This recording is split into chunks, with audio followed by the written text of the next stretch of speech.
How did an obscure Romanian folk melody, a 16th century Italian song, and a drunk romantic poet combine to create Hatikva, Israel's inspirational national anthem? Yeah, a song synonymous with hope and enduring hardship not only has an insane origin, but also is surrounded in a little bit of controversy. Because, like the state of Israel itself, Hatikva has the complex role of being both a symbol of Jewish hope and identity, as well as the anthem for a multicultural and multi-ethnic state dedicated to equality. I'm Jacob, and today we're going to explore the origins of the song, what it meant to the Jewish people before there even was a state of Israel, and how it came to be the emblematic anthem of the nation.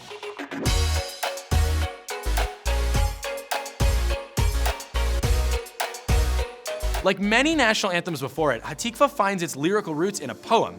Tikvatenu, or Our Hope, was written in 1877. The poem evoked biblical imagery and emphasized the yearning for the Jews to return to their homeland. Its author, Naftali Herz Imber, was a Ukrainian Jew who also happened to be broke, drunk, and deeply unhappy, which was understandable if you were a Jew from the Ukraine.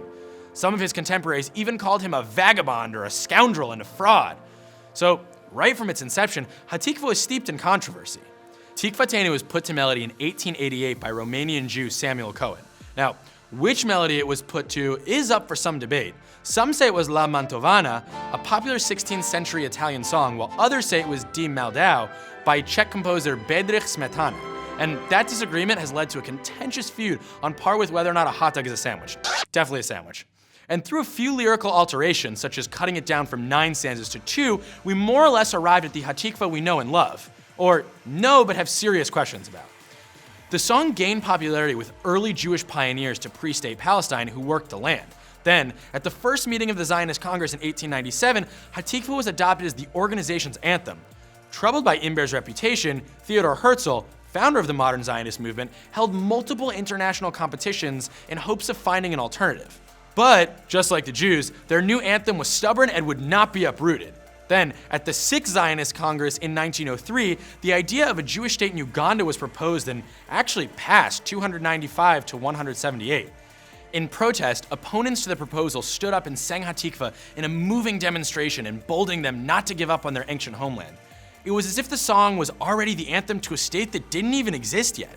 By 1933, 30 years later, the 18th Zionist Congress officially adopted Hatikva as its anthem.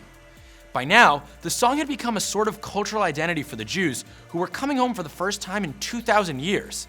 But when European Jews found themselves facing the brutality of the Holocaust, Hatikva took on a new life as a resistance song. Scores of stories are documented about victims in the concentration and death camps singing it in harrowing circumstances.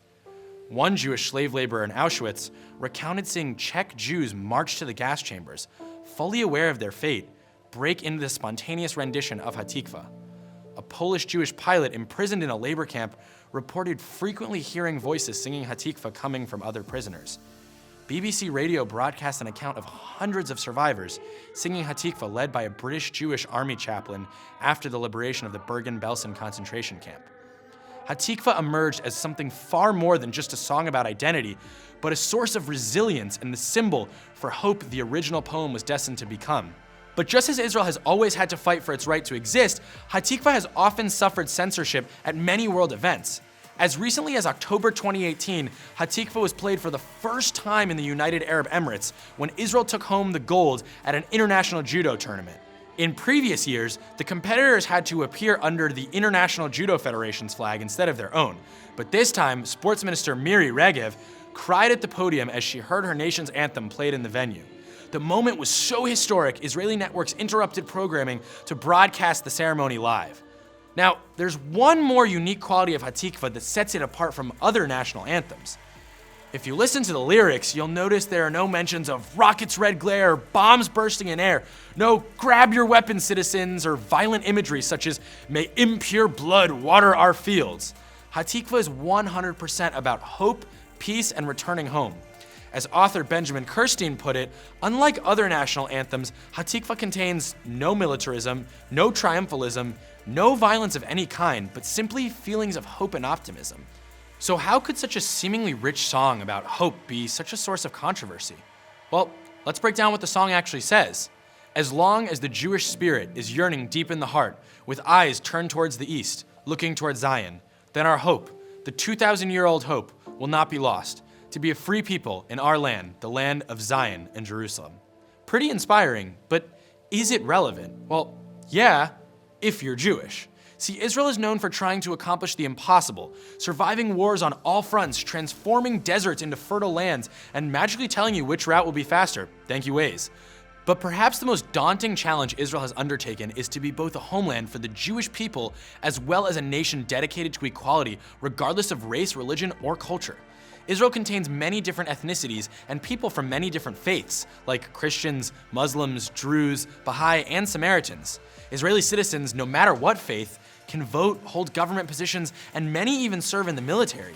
And while it's great that they can live and worship as they please without the oppression they might find in neighboring countries, it's kind of a drag that when they want to express their national pride, the anthem trumpets another culture's yearning and aspirations. The Arab Israeli population, which comprises almost 20% of the country, hasn't taken the slight sitting down. Or rather, that's exactly what they did. Rifat Turk, the first Israeli Arab to play for the Israeli national team, remained seated and silent as Hatikva played at the 1976 Olympic Games, commenting, "I'm not a Jewish soul, I'm an Arab soul. If the anthem's lyrics were about love and consideration of people like me, I'd happily sing it." In 2012, Arab Israeli Supreme Court Justice Salim Jubran stood for the anthem but didn't sing, sparking discussion, controversy, and even accusations of racism. Also, that year, a Peace Index poll from Tel Aviv University found that 90% of Israeli Arabs considered the anthem unsuitable, which kind of makes sense. If 20% of your population lacks representation in your country's song, what do you do about that? Especially when you're trying to maintain the soul of a Jewish homeland. But then there are some who are of the opinion that the anthem doesn't go far enough to embody Jewish ideas.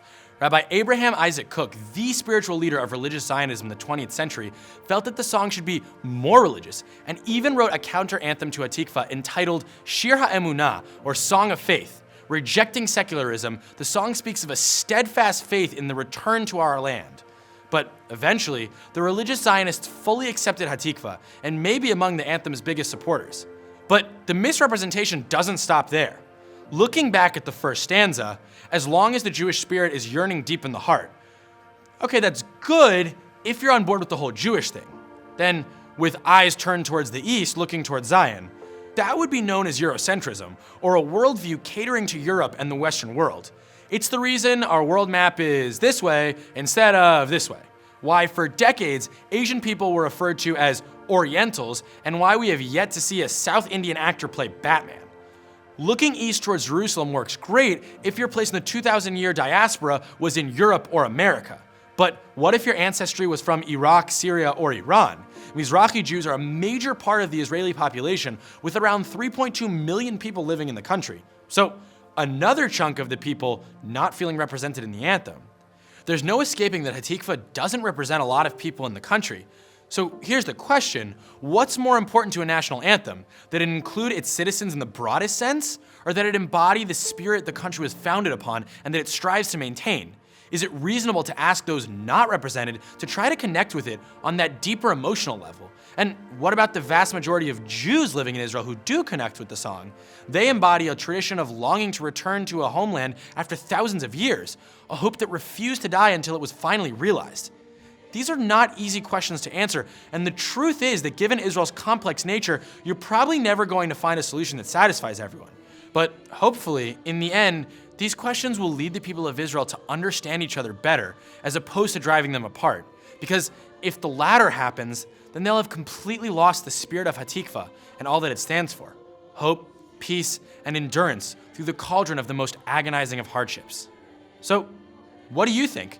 Drop a comment below and don't forget to subscribe. Oh, and if there are any topics you want us to tackle, comment or tweet. See you guys next time.